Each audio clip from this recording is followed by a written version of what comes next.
So this video is for the Western world. What do you call it? The free world? The white people. El Señor Blanco. My name is Ahmed Saad. I'm from the heart of the Middle East. According to your media in the past 50 years, my name would sound like a suicide bomber name. But actually, I'm here to talk about real suicide bomber in the Middle East. And I have 3 names for you. None of them will be Arabic like my name. The first name is Samson. Samson, according to Torah, was a Jewish hero who committed suicide in the end, killing himself and all of his enemies, saying the famous saying, "I may revenge myself on my enemies." So that's a name from Jewish heritage. Remember it so well. Second name, Hannibal. And here it has 2 meanings. The first meaning is the Carthaginian general who preferred suicide by poison rather than being taken as a prisoner by his Roman enemies. The second meaning of Hannibal, the Hannibal Directive or the Hannibal Protocol, which is really odd procedure used by Israeli Defense Forces, the IDF, to prevent the capture of Israeli soldiers. It was introduced in 1986 after a number of abductions of IDF soldiers in Lebanon,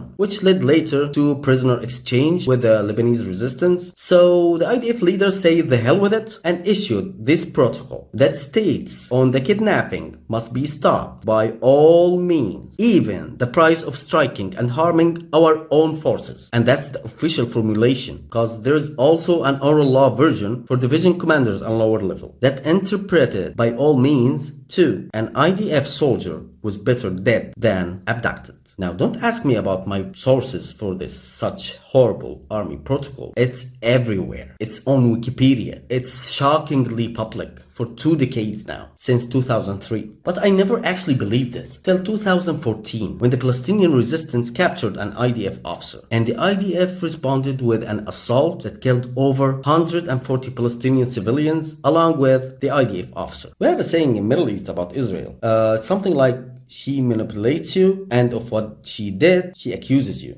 In the first day of the current Gaza war, we have all seen the video of the crying IDF soldier talking about beheaded babies behind him was a completely destroyed concrete house. Another soldier said he used grenades to kill the babies in the house. But something didn't quite add up there. It's a concrete house, fully destroyed, with grenades? Doesn't make sense. It was like some missile hit it. Later on, after no one could prove the story of the beheaded babies, the Israeli media itself solved the puzzle with an interview with a soldier. His name is Tuval Iskapa. Look him up. He told the Israeli newspaper Haaretz that as desperation began to set in, the commanders in the field made the difficult decision, including shelling houses on their occupants in order to eliminate terrorists along with the hostages. Yes, that's the Hannibal Protocol in act. If this wasn't crazy enough for you, let me tell you the third name. His name is Amiyahi Eliyahu. That's a Jewish name.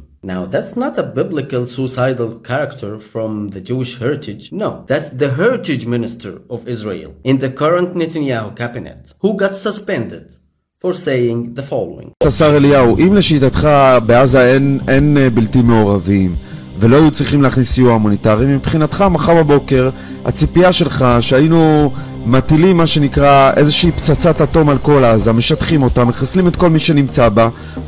זה דרך אחת, ודרך שנייה היא גם לבדוק מה חשוב לה. Now that's a whole other level of suicide bombers in Middle East. That's a nuclear suicide bomber. That's a minister, a heritage minister, reflects how viciously despicable this regime in Israel. And even though Netanyahu, the prime minister, suspended him later, but he's also the same prime minister that have been bombing the whole Gaza Strip. That's more than 2 times the size of Paris. Can you imagine this size? Killing over 10,000 civilians in an ongoing missile bombing for the whole month. More than 4,300 of them are little kids that we've seen over the news every day. Almost 3,000 are women, and the rest are actually non-competent men. Add to that, 50 of the Israeli kidnapped people were killed, his own people. Now, he can't suspend the crazy nuclear suicide bomber Eliyahu, but a regime that believes it's fine to bomb a hospital, a church hospital, the Baptist hospital in Gaza, just because they thought there's a tunnel under it where they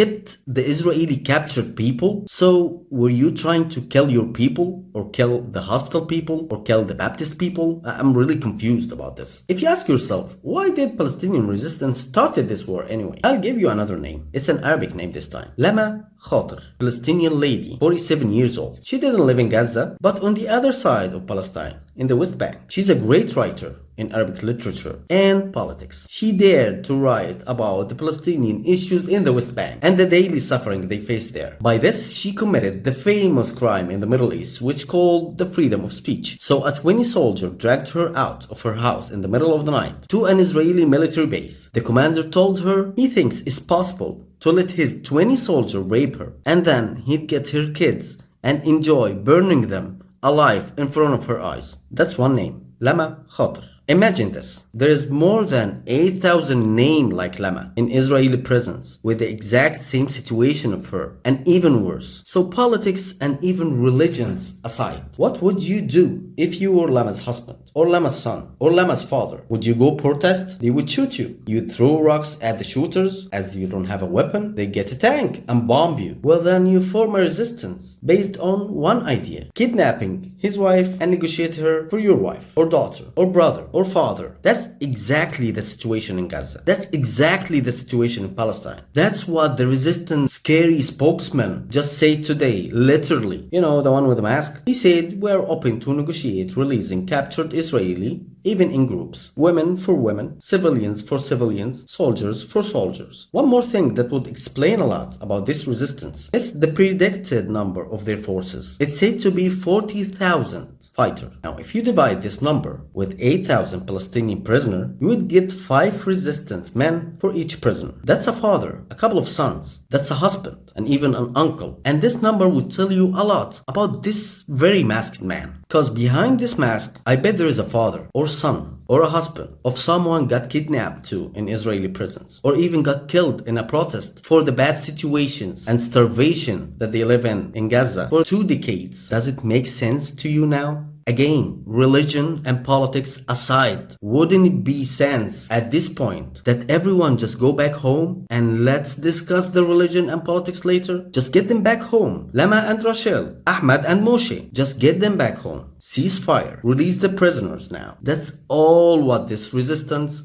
is looking for now.